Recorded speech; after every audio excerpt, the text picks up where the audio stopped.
Friends, आप सभी का स्वागत है आपके अपने YouTube channel excellence by APS पर। मैं एपीएस आपका स्वागत करता हूं। आज मैं डिस्कस करने वाला हूं यहां पर पार्ट 5 वर्ल्ड जीके को। इससे पहले पार्ट 4 तक मैं जो है ना वर्ल्ड जीके को डिस्कस कर चुका हूं। उससे पहले एमपी जीके को भी डिस्कस कर चुका हूं। अगर वीडियोज़ आपने नहीं देखे हैं तो उनकी जो लिंक है डिस्क्रिप्शन बॉक्स में दे रखी है। तो आइए स्टार्ट करते हैं यहाँ से। तो सुरकोटदा किसके लिए प्रसिद्ध है? जो सुरकोटदा है ना, घोड़े की हड्डियों के अवशेष के लिए बहुत ज़्यादा प्रसिद्ध है ना। इसमें जो भी क्वेश्चन इंपॉर्टेंट होंगे वो मैं आपको बताता जाऊंगा। उन क्वेश्चंस को आप प्रिपेयर जरूर कीजिएगा। फिर दूसरा क्वेश्चन दे रखा है यहाँ पे, अस्तोमा सदगयम कहाँ से लिया गया है? जो अस्तोमा सदगयम है वो किस उसे वेद से लिया गया है? ये ऋग्वेद से लिया गया है। आपसे पूछा जाए कौन सा वेद सबसे पुराना है तो आप कहेंगे ऋग्वेद, ठीक है। फिर इसके बाद यहाँ नेक्स्ट क्वेश्चन दे रखा है, क्वेश्चन नंबर 203।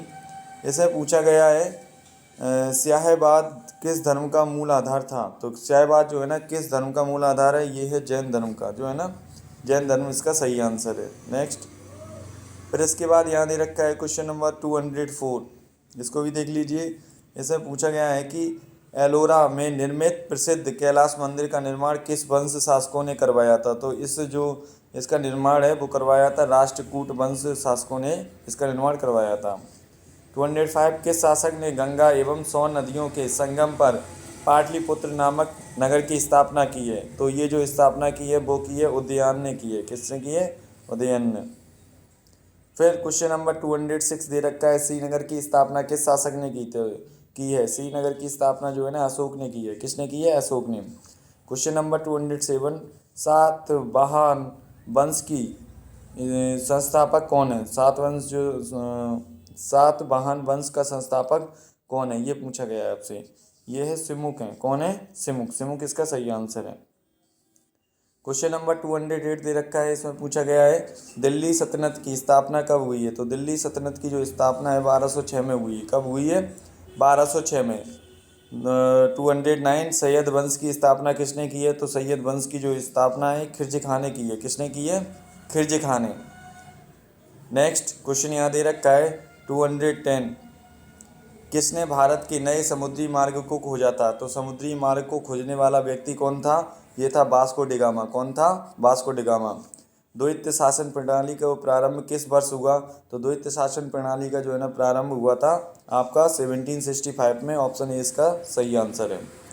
फिर यहाँ पूछा गया है क्वेश्चन नंबर 212। इसमें पूछा गया है कि भूमध्य रेखा के सहारे 1 डिग्री देशांतर की दूरी लगभग कितनी होती है? तो इसमें जो दूरी होती है वो पूछा गया है आपसे, वो होती है 111 किलोमीटर। कितनी होती है? 111 किलोमीटर। गंगा नदी को बांग्लादेश में किस नाम से पुकारा जाता है? ये इंपॉर्टेंट क्वेश्चन है।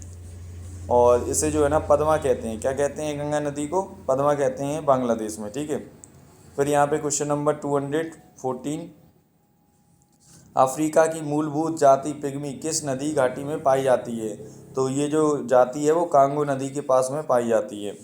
भारत के किस राज्य में सबसे अधिक गन्ना का जो है ना उपजाया जाता है? तो गन्ना जो है ना सबसे ज़्यादा उपजता है वो है उत्तर प्रदेश में। यहीं पर सबसे ज़्यादा गेहूँ भी उपजा जाता है। फिर आता है क्वेश्चन नंबर 216, बाबा बुदून पहाड़ी कहाँ पर स्थित है? तो ये जो पहाड़ी है वो है कर्नाटका में स्थित है। कहाँ पर है?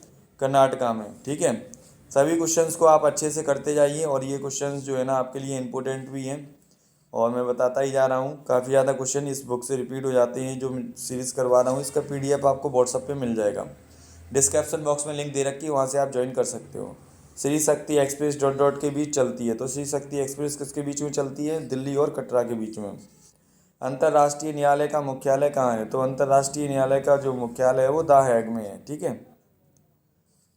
और नेक्स्ट है क्वेश्चन नंबर 219। इसमें पूछा गया है विश्व जनसंख्या दिवस कब मनाया जाता है? तो जो विश्व जनसंख्या दिवस है वो मनाया जाता है आपका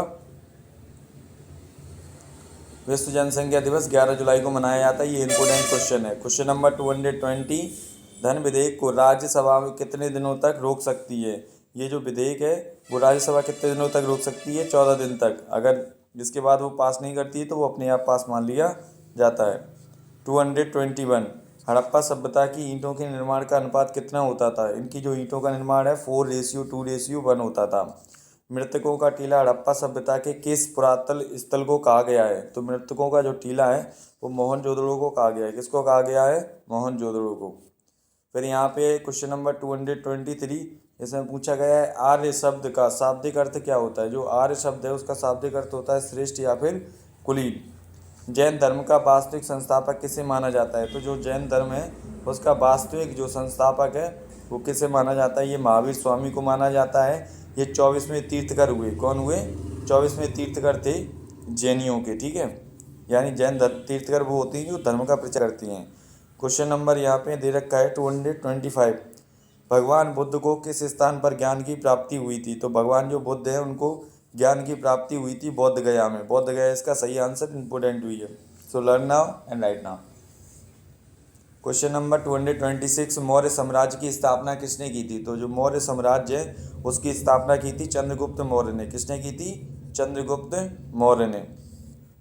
क्वेश्चन नंबर 227, कनिष्क द्वारा शक संवत की शुरुआत कब की गई थी? तो कनिष्क द्वारा शक संवत की शुरुआत की गई थी 78 ईस्वी में, ठीक है।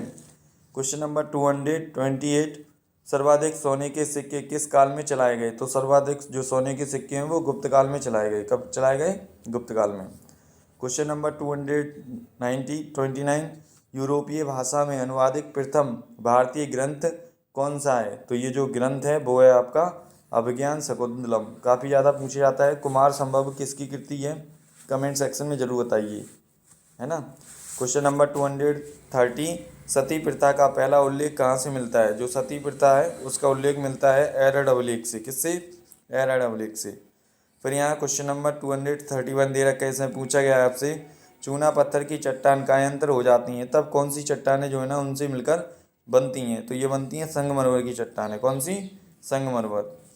आगे भी दे रखा है क्वेश्चन 232, ऐसा पूछा गया है विश्व के सबसे मीठे पानी की जो झील है वो कौन सी है? तो वो है लेक सुपीरियर।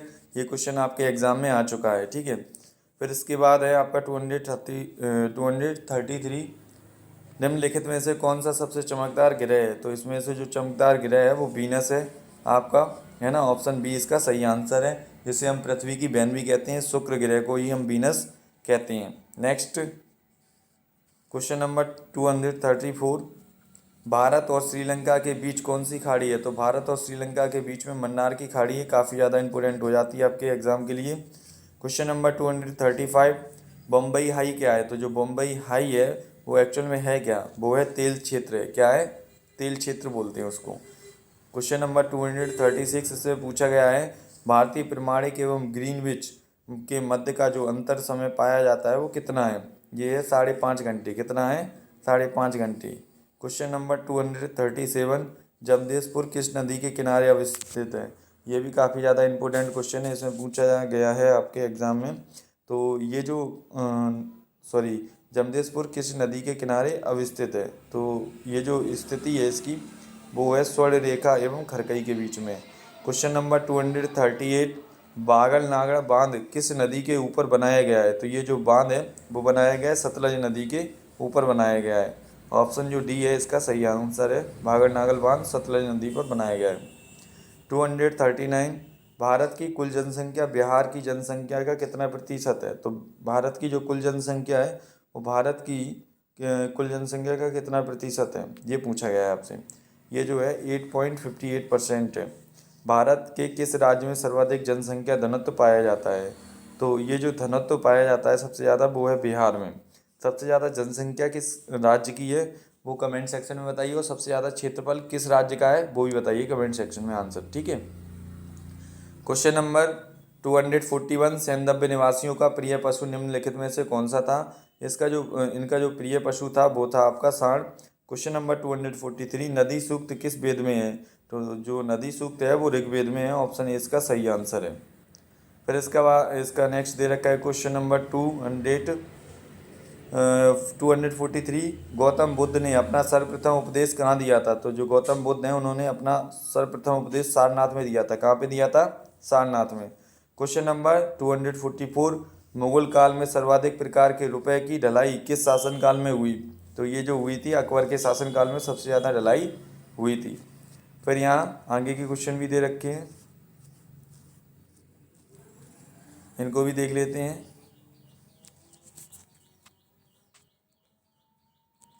245 इसमें पूछा गया है निम्नलिखित में से कौन सा शासक सिकंदर की तरह विश्व विजेता बनना चाहता था। तो वो शासक था अलाउद्दीन खिलजी। ऑप्शन बी इसका सही आंसर है। फिर यहाँ नेक्स्ट दे रखा है क्वेश्चन नंबर 246। इसमें पूछा गया है नालंदा विश्वविद्यालय का निर्माण किस गुप्त शासनकाल के द्वारा करवाया गया था। तो ये जो है ना, ये करवाया गया था कुमार गुप्त के शासनकाल में। ठीक है, कुमार संभव मोस्ट इम्पोर्टेंट है आपके एग्जाम के लिए। किसकी कृति है। तो जो कुमार संभव है वो आपकी कालिदास की कृति है। ऑप्शन बी इसका सही आंसर है। ठीक है, क्वेश्चन नंबर 248 इसमें पूछा गया है सल्तनकालीन प्रशासन के अंतर्गत दीवान ए इंसा क्या था। तो ये दीवान ए जो इंसा है वो क्या था। ये था पत्राचार विभाग था। क्या था, पत्राचार विभाग। नेक्स्ट क्वेश्चन नंबर 249 इसमें पूछा गया है पर्यावरण में ग्रीन हाउस प्रभाव में वृद्धि मुख्य रूप से किसके कारण होती है। तो ये जो गैस होती है निम्न में से कौन सी गैस है जिसके कारण पर्यावरण में वृद्धि होती है। कार्बन डाइऑक्साइड के कारण, जैसे हम CO2 बोलते हैं, आपके इन्वायरमेंट में 0.03% पाई जाती है। काफ़ी ज़्यादा इंपॉर्टेंट है और आप इसको याद भी कीजिए। क्वेश्चन नंबर 250 और इस सीरीज़ का लास्ट क्वेश्चन है। इसके बाद एक और सीरीज़ होगी, फिर आपके ये क्वेश्चन फिनिश हो जाएंगे।